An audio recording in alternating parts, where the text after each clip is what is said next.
नमस्कार दोस्तों, मैं विकास शाक्य एक बार फिर से आप सबका स्वागत करता हूं अपने चैनल पर। और आज हम डिस्कस करेंगे मैटर की इस सीरीज में सरफेस टेंशन के बारे में। हिंदी में इसको कहते हैं पृष्ठ तनाव। ठीक है, मैं जरा पेंसिल बदल लूं। पृष्ठ तनाव के बारे में हम स्टडी करेंगे आज।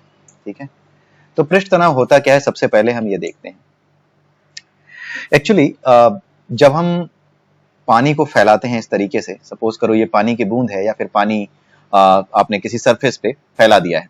तो जब हम पानी को किसी सरफेस पे फैलाते हैं तो पानी में आपको पता है कि पानी के मॉलिक्यूल्स हैं। ठीक है, और पानी के जो मॉलिक्यूल्स हैं वो एक ही तरह के मॉलिक्यूल्स हैं, और एक ही तरह के मॉलिक्यूल्स के बीच में जो आकर्षण बल लगता है या जो अट्रैक्शन फोर्स लगता है, इसके बारे में हमने पढ़ा है। उसको हम क्या कहते हैं? कोहेसिव फोर्स, हिंदी में संसंजक बल कहते हैं। कोहेसिव फोर्स, हिंदी में इसको ससंजक बल कहते हैं। ठीक है, तो एक ही प्रकार के जो मॉलिक्यूल्स होते हैं, एक ही तरह के जो मॉलिक्यूल्स होते हैं, उनके बीच में जो फोर्स लगता है जिसकी वजह से वो एक दूसरे को अपनी ओर खींचते हैं, उस फोर्स को ससंजक बल कहते हैं। और अब ये पानी की जो बूंद है जो यहाँ पर पड़ी हुई है, या फिर थोड़ा ज्यादा सा पानी है जो फैला हुआ है, अब इस पानी के मॉलिक्यूल एक दूसरे को आपस में खींच रहे हैं। तो जो पानी की जो बाहर वाली लेयर है ना, जो इसका किनारा है, जो बाउंड्री है, इस बाउंड्री पे भी जितने मॉलिक्यूल्स हैं वो भी अंदर की ओर ही खींचते हैं। इसलिए होता क्या है कि पानी का जितना वॉल्यूम है, जितना वो फैल सकता है, वो तो वो फैल जाता है, लेकिन उसके बाद, फैलने के बाद वो और आगे नहीं जाने देता। किसकी वजह से? ये जो फोर्स है, इंटरनली जो फोर्स लगता है, अंदर के जो एटम्स हैं, मॉलिक्यूल्स हैं, वो जो बाहर के मॉलिक्यूल्स को अपनी ओर खींचते हैं, इसकी वजह से ये जो पानी है या फिर ये जो लिक्विड है, कोई भी लिक्विड हो सकता है, शहद हो सकता है, पानी हो सकता है, कुछ भी हो सकता है, इसकी वजह से ये जो लिक्विड होता है ये कम से कम जगह घेरने की टेंडेंसी रखता है। ठीक है, तो इसी टेंडेंसी को, किसकी वजह से? कोहेसिव फोर्स की वजह से। इसी टेंडेंसी को, जो कि कोहेसिव फोर्स की वजह से किसी लिक्विड को कम से कम जगह में घेरने को, या कम से कम जगह में स्थित होने को, या अपने आप को स्टेबल कर लेने को जो उसको विवश करती है, उसको जो फोर्स करती है, उसी टेंडेंसी को हम क्या कहते हैं? सरफेस टेंशन कहते हैं। ठीक है, ये जो सरफेस टेंशन होता है वो टेंडेंसी है किसी लिक्विड की खुद को कम से कम जगह में घेरने की। ठीक है, सो अगर सिंपल सी डिफिनेशन लिखें तो tendency of any liquid to accommodate it into least possible area is surface tension, ST। Okay, अब अगर हम सरफेस टेंशन का फॉर्मूला निकालें तो वो कुछ इस तरीके से फॉर्मूला हम डिराइव कर सकते हैं। ये आपका लिक्विड है जो फैला हुआ है, इस लिक्विड पे आप ऐसे करके एक लाइन खींचिए। ठीक है, बीच में आपने एक लाइन खींच दी, और ये लाइन आप जानते हैं कि ये इमेजिनरी लाइन होगी। ठीक है, आप कल्पना कर सकते हैं कि एक लाइन आपने खींच दी है। जब आप एक लाइन आप खींचते हैं तो यहां पर जो एटम्स, मॉलिक्यूल्स हैं वाटर के, उन पर इधर के मॉलिक्यूल्स की ओर फोर्स लगेगा, इस साइड एक फोर्स लगेगा। अब दूसरी साइड भी यही चीज होगी, दूसरी साइड की वॉल पर भी बाहर की ओर फोर्स लगेगा, अपोजिट साइड में। ठीक है, तो अगर हम एक इमेजिनरी लाइन खींचते हैं जिसकी लेंथ L हो, ठीक है, उसकी लंबाई L हो, तो इस लाइन के दोनों साइड, अब जो वॉल है, वॉल के अपोजिट साइड में एक फोर्स लगता है, और ये फोर्स हर जगह बराबर होगा। क्यों? क्योंकि ये लिक्विड एक ही है, मॉलिक्यूल्स एक ही लिक्विड के हैं, इसलिए ये फोर्स जो लगेगा वो बराबर होगा। तो ये जो फोर्स लग रहा है इस लाइन पर, इस लाइन की दोनों ओर की दीवारों पे जो फोर्स लग रहा है, जो इनके मॉलिक्यूल्स पे फोर्स लग रहा है, वो पर यूनिट लेंथ पर कितना लग रहा है? अगर हम पर यूनिट लेंथ पर जितना फोर्स लग रहा है उसको निकाल लें तो उसी को हम क्या कहते हैं? सरफेस टेंशन कहते हैं। So T is equal to F, यानी force by L। So per unit force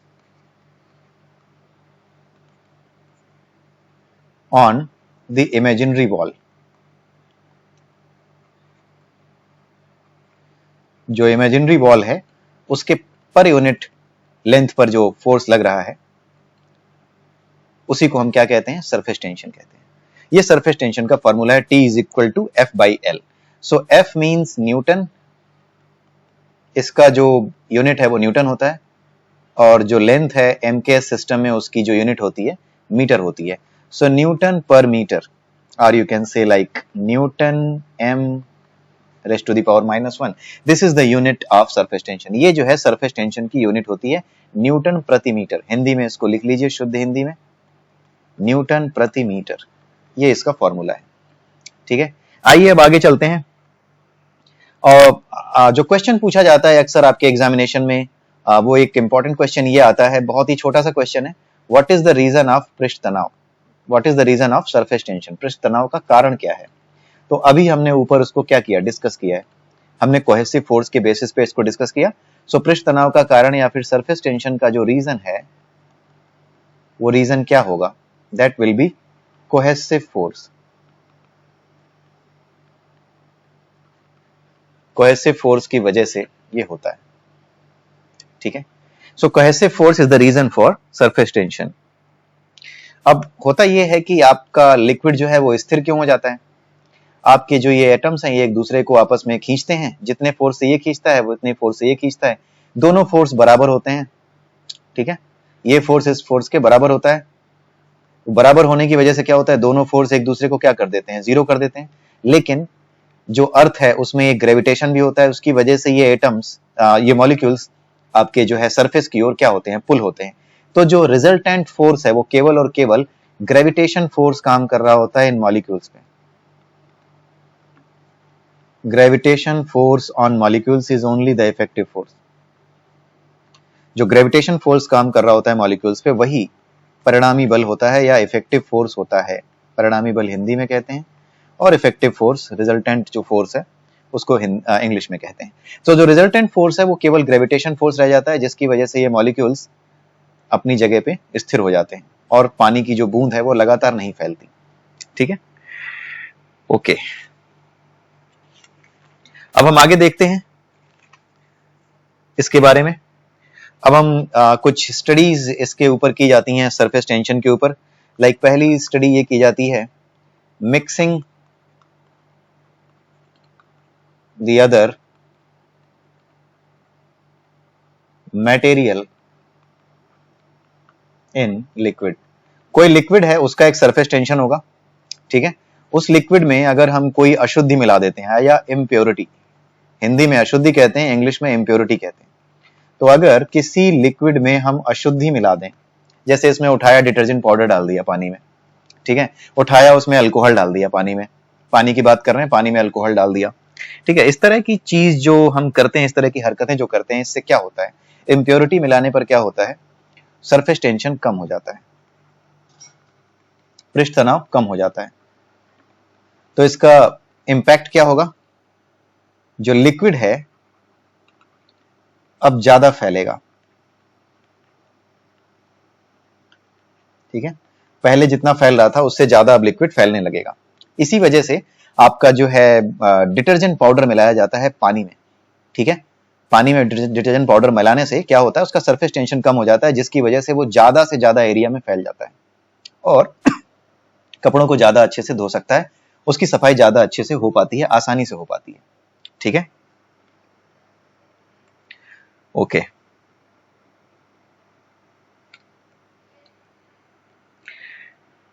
अगर कोई चीज ऐसी डाली जाए, कोई इम्प्योरिटी ऐसी डाली जाए जो पूरी तरह से घुल जाए, घुलनशील यानी प्योरली सॉल्वेंट, घुलनशील यानी पूरी तरह से घुल जाए, प्योरली सॉल्वेंट, इंटायरली सॉल्युबल हो उसमें, तो क्या होगा, अगर कोई चीज पूरी तरह से घुल जाए तो सरफेस टेंशन क्या होगा, बढ़ जाएगा. ठीक है, क्योंकि पूरी तरह से अगर कोई घुल जाती है तो उसके बीच में और एटम्स, मॉलिक्यूल्स आ जाएंगे नए उसके, और वो भी आपस में क्या करेंगे, एक दूसरे को अट्रैक्ट करेंगे. ठीक है, जिससे वो और कम से कम जगह घेरने की कोशिश करेगा.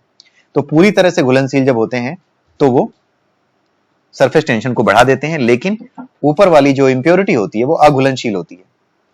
अब ऐसी कोई भी इंप्योरिटी जो कि घुले ही ना, उस केस में क्या होगा, सरफेस टेंशन कम हो जाएगा. ठीक है,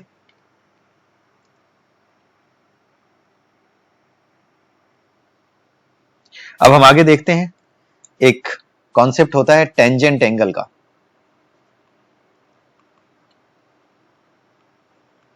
इसको पढ़ते हैं, ये क्या होता है। सपोज करो आपने एक बर्तन लिया, इस बर्तन में कुछ लिक्विड भरा था, ठीक है, और एक आपने जो परख नली होती है जिसको टेस्ट ट्यूब कहते हैं, इंग्लिश में इसको टेस्ट ट्यूब कहते हैं, हिंदी में इसको परख नली कहते हैं। सो टेस्ट ट्यूब आपने क्या करी, पतली सी टेस्ट ट्यूब ली और आपने इसको इसी लिक्विड में डाल दिया। तो आपने देखा होगा कि पानी थोड़ा सा ना ऊपर चढ़ जाता है, या कोई भी लिक्विड है ऊपर चढ़ जाता है कई बार, ठीक है, इस लेवल से जो पानी का लेवल है इससे ऊपर चढ़ जाता है और इस तरह का शेप बनाता है, कर्व बनाता है, ऐसा कर्व, ठीक है।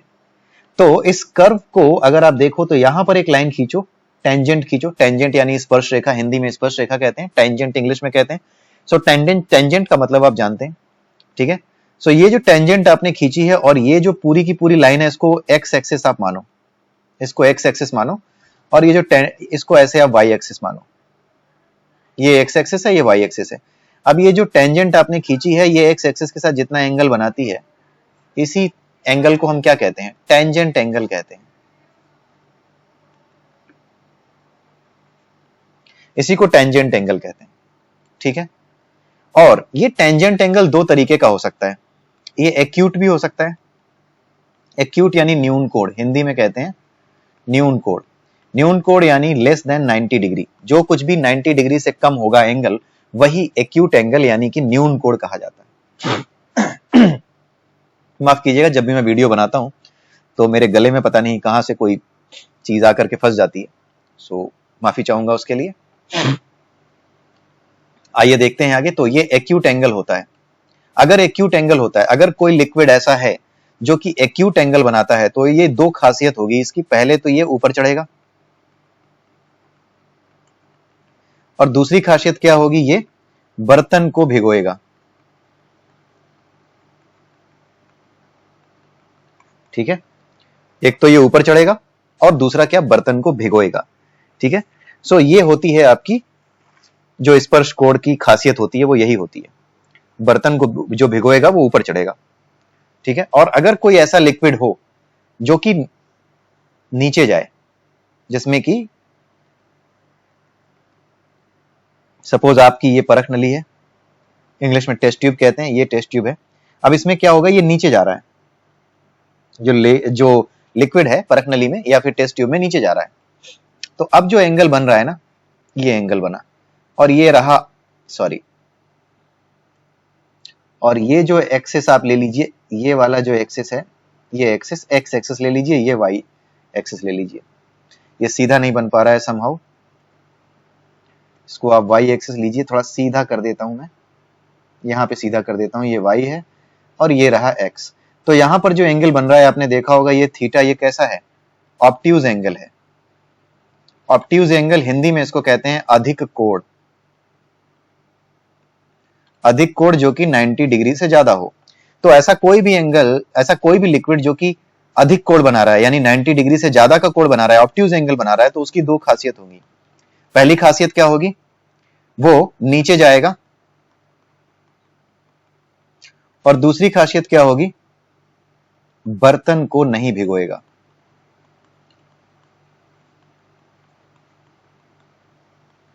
ठीक है, ये एग्जाम्पल हो गया आपका मरकरी, और ये आपका एग्जाम्पल हो गया पानी, वाटर।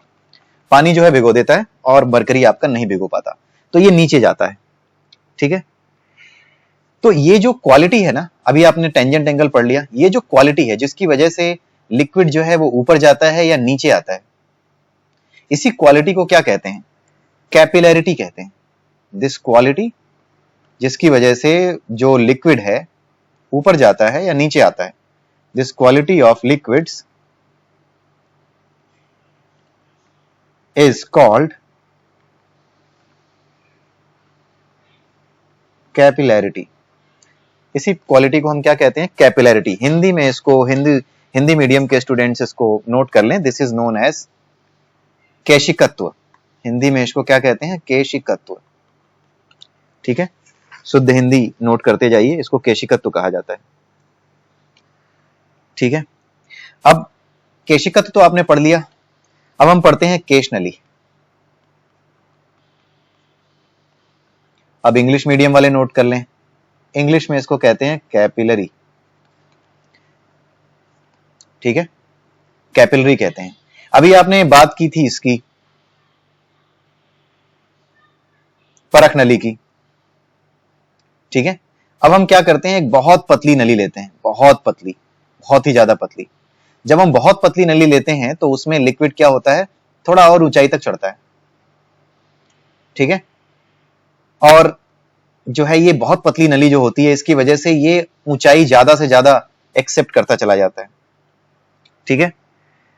सो ये जो होता है ऊंचाई पे बहुत ज्यादा इसका फर्क नहीं पड़ता, डिपेंड करता है कि क्या इसका जो है वो सरफेस टेंशन क्या है, जो लिक्विड भरा है ना उसका सरफेस टेंशन क्या है।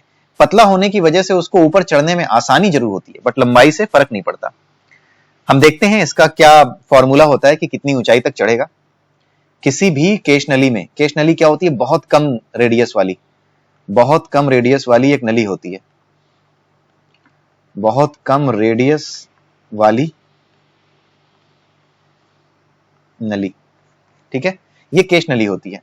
अब इस केश नली में लिक्विड कितना ऊपर चढ़ेगा ये डिपेंड करता है उसके सरफेस टेंशन पे, यानी टी पे, और जो एंगल आपने देखा ना, ये एंगल, ये जो एंगल बनता है, ठीक है, उसके कॉस पे, 2t cos theta by R D G, ये उसकी हाइट होती है कि केश नली में कितनी ऊंचाई तक चढ़ेगा।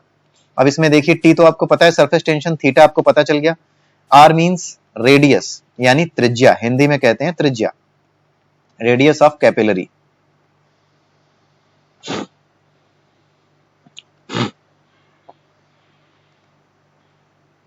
डी जो है वो डेंसिटी यानी हिंदी में घनत्व, और जी हो गया गुरुत्वीय बल, राइट, या गुरुत्वीय त्वरण, बल नहीं त्वरण। सो इट्स ग्रेविटेशनल एक्सीलरेशन, ठीक है, एक्सीलरेशन, तो एक्सीलरेशन ड्यू टू ग्रेविटेशन कह सकते हैं। सो ये हो गया इसका फॉर्मूला कि किसी भी केश नली में या किसी भी कैपिलरी में कितनी हाइट तक वो ऊपर चढ़ेगा, लिक्विड ऊपर चढ़ेगा, ये उसका फॉर्मूला है। यानी लिक्विड का डेंसिटी पे डिपेंड करेगा, जो आपका सरफेस टेंशन है लिक्विड का उस पर डिपेंड करेगा, ठीक है, और जो एंगल बनाता है, जो टेंजेंट एंगल बनाता है उसके कॉस पे डिपेंड करेगा। तो अगर आप ये देखें, तो आप अगर ध्यान से देखें इस फॉर्मूले को, then you can deduce that h is directly proportional to t, यानी कितनी हाइट तक ये चढ़ेगा it will depend on surface tension, ठीक है, कितनी ऊंचाई तक चढ़ेगा ये सरफेस टेंशन पे डिपेंड करेगा। यानी जिसका सरफेस टेंशन ज्यादा है वहां पर ऊंचाई भी ज्यादा होगी चढ़ने की, राइट। तो पानी का सरफेस टेंशन, पानी ज्यादा ऊपर चढ़ेगा तो पानी का सरफेस टेंशन क्या है, ज्यादा है, और पारे का जो सरफेस टेंशन है वो कम है, इसलिए पारा क्या होगा, नीचे जाएगा, और जो पानी है वो ज्यादा ऊंचाई तक चढ़ेगा, ठीक है। तो आपने देखा कि दो चीजें आपको पता लग गई। अब ये एग्जामिनेशन में अगर आती हैं, दो तीन चीजें आपको पता लग गई। पहली तो ये कि जो ऊपर चढ़ रहा है वो एक्यूट एंगल बनाने वाला ऊपर चढ़ रहा है, दूसरा वो बर्तन को भिगो रहा है, और तीसरा उसका सरफेस टेंशन ज्यादा होगा। यानी जिसका सरफेस टेंशन ज्यादा होगा वो वो बर्तन को उतना ही ज्यादा भिगोएगा, ठीक है, और जिसका सरफेस टेंशन कम होगा वो बर्तन को नहीं भिगोएगा। तो एक चीज और आपको पता लग गई। तो अगर आपके पास एग्जामिनेशन में 2 या 3 ऑप्शंस आते हैं कि कौन कौन से इसमें सही हैं, which among the following statements are true, तो ये स्टेटमेंट्स भी उसमें हो सकते हैं कि सरफेस टेंशन कम है तो वो कम ऊंचाई तक चढ़ेगा, दूसरा स्टेटमेंट दे सकता है कि वो एक्यूट एंगल बनाएगा, तीसरा स्टेटमेंट दे सकता है कि वो बर्तन को नहीं भिगोएगा या भिगोएगा। आपको इन सभी स्टेटमेंट्स में से वो कह देगा कि which among the following statements are right और रॉन्ग।